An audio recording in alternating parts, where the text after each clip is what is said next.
Sempre estarei à disposição para prestar esclarecimento. Sei o momento delicado que eu estou passando na minha vida pública e não vou ceder. 30 anos... Essa condição, certamente, porque esse governo tem corrupção em cada um dos seus ministérios, está muito claro. Em cada departamento, a corrupção voltou, e de uma forma desabrida. Quem sabe... E diante deste escândalo envolvendo Luiz Inácio Lula da Silva do PT e ele, o ex-ministro de Lula, Nery Geller, sobre aquele leilão onde ele entregou tudo e revelou a verdade que estava por trás daquilo, foi ele, o deputado Marcel Van Hatten, que frente a frente com o ex-ministro de Lula questionou e quer saber por que aconteceu a demissão. E aí vocês vão ver, porque o deputado não vai deixar barato, revelando toda a verdade, e vocês vão ficar chocados com todas as revelações e com este confronto. Vou começar aqui dizendo para o senhor Nery Geller, que foi nosso colega deputado federal, eu agradeço os comentários pelo apoio na defesa do licenciamento ambiental, na evolução daquele tema, na evolução do tema dos defensivos agrícolas, e foi algo que a gente defendeu por convicção. E o senhor... até onde eu sempre soubesse também. Por isso que eu fiquei muito, confesso, aqui de público, decepcionado com a sua decisão de ir para o governo Lula. Porque PT, Lula, essa turma toda votou contra os novos defensivos agrícolas, são muito melhores do que os antigos que eram utilizados aqui, muito mais avançados, o senhor sabe disso. Contra as novas regras de licenciamento ambiental que permitiram melhor produção com sustentabilidade ambiental.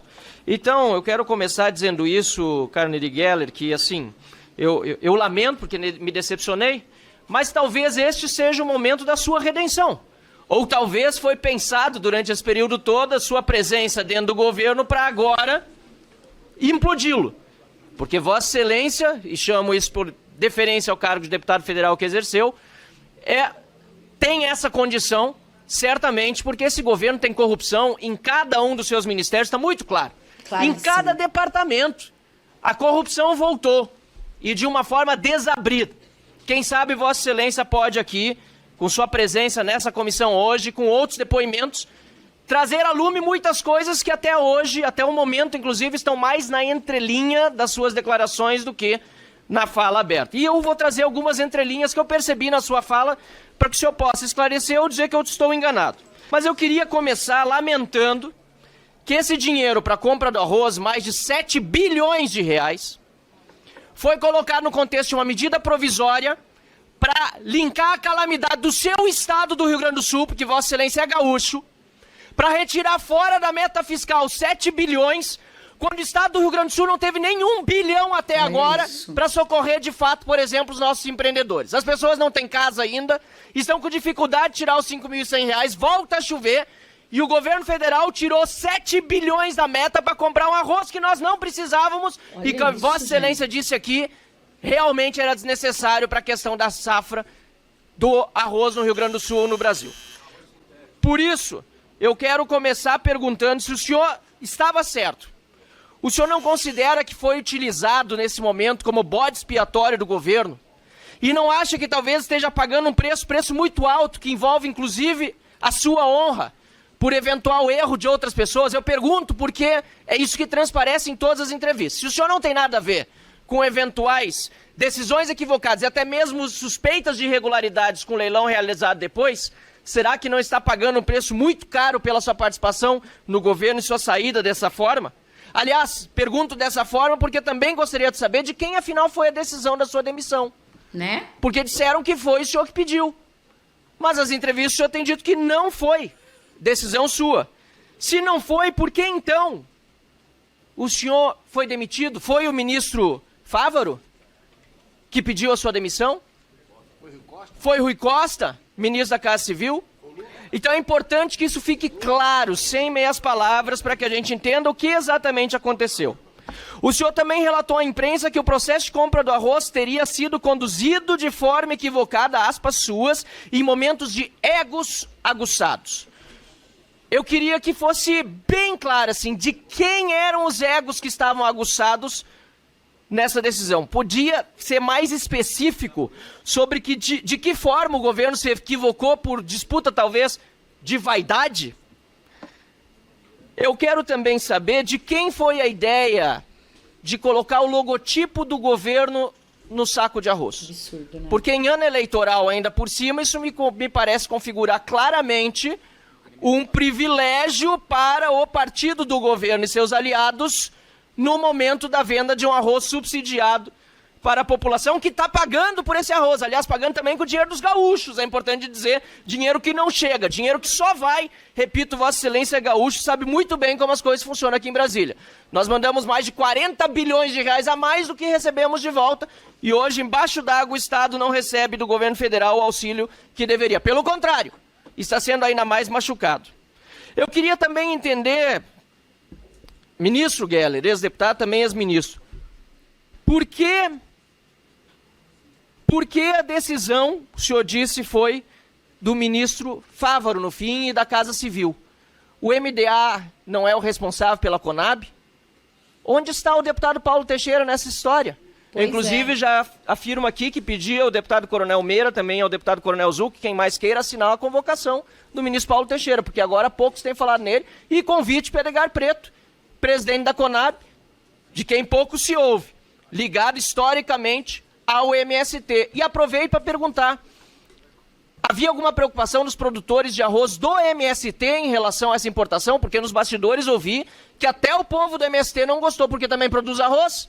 Aliás, supostamente aqui os defensores do MST, deputado Lupion, não eram capazes de produzir, o movimento não era capaz, o movimento que é marginal, não social, produzir para o país todo comer. Agora tem que ter concorrência de arroz importado. Aliás, arroz importado de onde? Neri, eu queria saber, o senhor sabe de onde viria esse arroz? O senhor tem ideia? Porque eu queria ler aqui, tem uma matéria, inclusive, que saiu pouquinho antes do dia 1º e 2 de maio, quando começou a tragédia lá no Rio Grande do Sul, dizendo que o Lula falou que o governo é uma vacilada por não ter importado arroz mais barato da Venezuela. O Lula falou isso. Dia 26 de abril, Pedro Henrique Gomes faz matéria para o G1. E o senhor disse, tratando as entrelinhas, que se importar do Mercosul, a Venezuela não está suspensa, mas pode importar também via Nordeste, se for via naval. Tem a ver com Venezuela ou não? É de outro país do Mercosul? A Venezuela está suspensa, eu sei, mas é considerada por muitos. E para concluir, para partir para a parte realmente mais difícil de compreender, que é a parte do leilão com empresas altamente suspeitas pela pouca experiência. O leilão foi realizado pela Bolsa de Mercadorias do Mato Grosso, BMT, que é presidido pelo senhor Robson Luiz Almeida de França. Vossa Excelência mesmo disse, foi seu advogado, ex-assessor e sócio do seu filho Marcelo Geller, certo? O senhor mesmo disse isso. Pesquei, tá? Vou voltar. As empresas... Robson Luiz Almeida de França. Vossa Excelência mesmo disse, foi seu advogado, ex-assessor e só pela Bolsa de Mercadorias do Mato Grosso, BMT, que é presidido pelo senhor Robson Luiz Almeida de França. Vossa Excelência mesmo disse, foi seu advogado, ex-assessor e sócio do seu filho Marcelo Geller, certo? O senhor mesmo disse isso. E as empresas que arremataram parte expressiva dos lotes de elevado valor, as empresas, no caso do arroz ou do arrozão, foram assessoradas pela corretora Foco, corretora de grãos, também representada pelo senhor Robson Luiz Almeida de França. Só em arroz é mais de 7 bilhões. O percentual que a corretagem normalmente leva é de 0,5% e da Bolsa... Aliás, é de 1% e da Bolsa 0,5%. Soma 1,5%, se o Robson assessorasse todos, daria mais de 100 milhões de reais para os 7 bilhões inteiros, só de corretagem pelos valores de mercado. É uma Babilônia. Não foi tudo o que ele fez, mas ele atendeu muitos. E depois a gente vê que o mesmo aconteceu em leilões do milho, Neri Geller. Não é só no arroz, não. E por isso estamos entrando no Ministério Público Federal para questionar os leilões do milho também. Então eu pergunto, senhor presidente, para encerrar, eu sei que meu tempo está esgotado, eu só pergunto o seguinte ainda para o senhor Neri Geller. O senhor disse, textualmente, eu quero ler aqui a frase, não gostaria de perder essa oportunidade de ler a frase, que o senhor disse textualmente o seguinte... sobre o ministro Carlos Fávaro, que o senhor disse para o ministro Carlos Fávaro. Você conhece o Robson, ministro? O senhor sabe como funciona. O senhor disse isso. Repito, estou com a gravação aqui. Você conhece o Robson? Sabe como funciona. O senhor teria dito ao ministro. Funciona o que exatamente? Muito obrigado, senhor presidente. Com a palavra, Neri. E sim, após todos esses questionamentos, aonde Marcel Van Hatten lavou a alma do povo brasileiro, porque todo mundo quer saber o que está por trás, na verdade, dessa compra bilionária, neste momento tão difícil que está vivendo o Rio Grande do Sul, 7 bilhões, ele, o ex-ministro de Lula, vai revelar tudo. Olhem o que disse o ex-ministro Nery Geller. Vejam. Deputado Marcelo, eu vou começar pela última pergunta. Deputado Marcelo Van Hatten. Muito tranquilo com relação ao que eu falei. Eu falei na segunda-feira com o ministro e na terça-feira. Sabe exatamente como funciona o leilão. É público. Qualquer corretora para participar, ela tem que estar habilitado. Eles têm que estar credenciados dentro dos rigores do que segue a norma da Conab e de qualquer outro edital. Então é muito tranquilo com relação a isso. Você sabe como funciona o edital, como funciona a licitação, é público, portanto não tem uma vírgula a esconder. Categoricamente é isso que eu falei antes, eu repito aqui, falei inclusive isso na imprensa. Com relação da onde viria o arroz, não se sabe, não tá especificado da onde viria, mas poderia vir da Tailândia, por exemplo, porque é um grande país produtor e que tinha a informação de mercado que vinha servindo leilão, já navios de lá para cá, mesmo com alíquota de 12%. Não poderia ser fora do Mercosul em qualquer um desses países. Ele não está direcionado ou para tal país ou para aquele país. Ele pode ser trazido do Mercosul. Eu falei aqui que se viesse do Mercosul, porque era uma questão de logística. Poderia ser rodoviário, né, se viesse do Uruguai, da Argentina ou do Paraguai, que tem excedente, produz lá, se não me engano, cerca de 5 milhões de toneladas, e entre os 3 países tem um consumo no máximo de 1,5 milhão. Ou são os 2 países, eu acho que é Uruguai e Paraguai. Então ele tem um excedente de quase 3 milhões de reais que pode ser importado ou exportado para qualquer lugar do mundo, mas que vem uma boa parte do Brasil e poderia vir de lá. Então, se viesse por ali, veria na nossa leitura, lógico que isso não é fato, mas na nossa leitura poderia vir, então, rodoviário ou então hidroviário, se viesse de outros países fora do Mercosul ou até alguma coisa do Mercosul, para levar lá para o Nordeste, poderia ser por navio também. Então, essa correlação da onde viria, como viria, por que seria rodoviário ou hidroviário. Foram discussões que foram feitas e foi conversado com o setor, foi conversado com o mercado. Eu participei, o ministro Fávaro me chamou, e é importante que a gente coloque isso, de uma reunião que nós tivemos de forma virtual, com a presença da Farsul, com a presença do presidente da Federarroz, com atacadistas, varejistas, para fazer, então, e estudar da onde poderia vir e como é que estava, pegar as informações de mercado, como é que estaria o estoque interno. Então, é muito tranquilo com relação a isso. Com relação, deputado Marcelo, com todo o respeito que lhe tenho, eu com relação à minha posição ideológica, eu nunca fui de extrema esquerda e nem de extrema direita. Eu com relação à minha posição ideológica, eu nunca fui de extrema esquerda e nem de extrema direita. Eu sempre fui um parlamentar e líder classista de centro que trabalhou o resultado. Está aqui o deputado Zonta, que foi, eu já falei antes do Heinz, em 2007, já falei do Caiado, falei do Lupião pai, que me acolheram aqui na Comissão de Agricultura. Nós andávamos aqui dentro de turma para resolver endividamento agrícola, resolvemos aprovar a biotecnologia e com todo o respeito que lhe tenho. Eu tive uma opção de apoiar o presidente Lula lá atrás porque entendia que seria importante com a presença do vice-presidente Alckmin, que seria uma forma de fazer a pacificação do Brasil. Ideologicamente, e gaúcho como sou, das minhas origens, venho da região de Carazinho, da terra do Leonel Brizola, minha família sempre foi e vem do trabalhismo rio-grandense.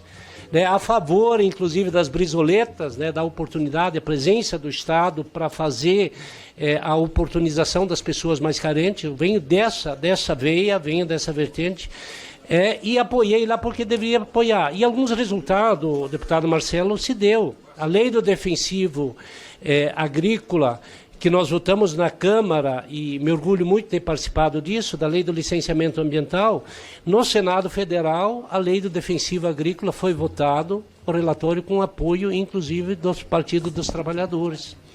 Por quê? Porque nós tivemos diálogo durante a transição, a gente colocou da importância que tem a lei defensiva agrícola, que isso não precarizaria a questão, só para concluir, que não precarizaria a questão dos testes toxicológicos, assim, e nós tivemos apoio no Senado Federal, e é importante, é justo que a gente fala isso, que o governo cedeu e participou, a bancada do PT, do Partido dos Trabalhadores, votou inclusive a favor do relatório lá no Senado Federal. Teve alguns vetos e agora precisa fazer a regulamentação. Assim foi também com a minha presença no Ministério da Agricultura, só para concluir, com a presença no Ministério da Agricultura, a regulamentação do Código Florestal. A presença de um agricultor, de um produtor que é a favor da produção nacional, no Ministério da Agricultura. Afonso Rahn está aqui, o Alceu agora não está aqui, mas está o Jerônimo Gerger. Sabe do quanto foi importante para renegociar a dívida, criar os grandes programas, e foi nessa linha. Então, só para concluir e encerrar as minhas palavras, mas encerro, Marcelo, mais uma vez, deputado Marcelo, com toda a tranquilidade. Qualquer questionamento, qualquer dúvida que precisar, sempre estarei à disposição para prestar esclarecimento. Sei o momento delicado que eu estou passando da minha vida pública e não vou ceder. 30 anos para renegociar a dívida, criar os grandes programas, e foi nessa linha. Então, só para concluir e encerrar as minhas palavras, mas encerro, Marcelo, mais uma vez, deputado Marcelo, com toda a tranquilidade. Qualquer questionamento, qualquer dúvida que precisar, sempre estarei à disposição para prestar esclarecimento. Sei o momento delicado que eu estou passando da minha vida pública e não vou ceder. 30 anos de trabalho. 30 anos de trabalho. Não vou ceder. Presidente, ele não responde as perguntas. Ele não responde. Senhor presidente, ele não respondeu. Vamos respeitar, senhor presidente. Só pela ordem, presidente. Ele não responde nada. Só pela ordem. A historinha do PT. Eu vejo, eu quero elogiar. Calma, tá, o Pedro quiser, calma. Respondeu nada. Só pela ordem aqui. Eu quero elogiar, em primeiro lugar, por o Nery Geller estar aqui, estar respondendo, estar falando conosco. A única coisa é que o tempo é curto, e eu fiz várias perguntas que ficaram sem resposta. Eu não sei se os colegas não permitiriam, mas se tivesse mais tempo, ele responderia as questões que foram feitas em relação ao ministro Carlos Fávaro, Paulo Teixeira, sobre sua demissão, né? Se for possível, seria bom, ele está aqui de bom grado. Ele vai responder. Eu peço, Presidente. Deputado Coronel, com muita tranquilidade. Não, por entendimento, o próprio Nery convidou o senhor para mim aqui, que ele, durante a fala dele, não foi efetivamente com as perguntas, me pediu, e é razoável, me pediu para que ele pudesse objetivamente responder os questionamentos que ele mesmo reconheceu que ele não atendeu a expectativa. Deputado, bem tranquilo, deputado Marcelo, e faço questão, realmente não consegui concluir a pedido do presidente com relação ao ministro Fávaro, ele ter puxado, e o que eu falei é que ele puxou a discussão dentro do Ministério da Agricultura para o gabinete do ministro. Em momento nenhum eu falei da ausência do presidente Paulo Teixeira, porque a discussão interna na Casa Civil, que eu representava então o Ministério da Agricultura, depois dessa primeira reunião, eu acabei saindo e o ministro Carlos Fávaro puxou isso para o gabinete e foi conduzido por lá. A nossa equipe eventualmente dava as orientações técnicas e foi conduzido pelo ministro Carlos Fávaro, que é legítimo, porque a discussão era interministerial e era conduzido pela Casa Civil. Com relação à minha demissão, eu não tenho nada para esconder, pelo amor de Deus, isso está claro, isso está inclusive documentado. Eu conversei com o ministro Fávaro na parte da manhã, a gente ficou para conversar na parte da tarde, o ministro Fávaro não me recebeu, e é verdade isso, eu não estou fazendo crítica, é legítimo, ele pode exonerar se ele achar que deva, mas a minha posição não foi de pedir demissão, porque não era justo. Eu fui então para o Ministério da Agricultura, esperei, anunciei que eu estaria ali para conversar com o ministro Fávaro, Não sei se a agenda dele não deu tempo. Eu sei que 5 horas, despachando normalmente na Secretaria de Política Agrícola, eu fui notificado por e-mail, encaminhado do gabinete do ministro para a Secretaria Executiva, pedindo, com cópia para a Secretaria de Política Agrícola, pedindo a minha exoneração a pedido. Como eu não tinha pedido demissão, deputado Marcelo, eu acusei, está documentado, Marcelo, desculpa. Marcelo, eu documentei via e-mail, está registrado, inclusive está na imprensa. Eu notifiquei, então, acusando o recebimento do pedido de demissão e pedindo uma ratificação que esse pedido não se dava a pedido, que a minha demissão não se dava a pedido.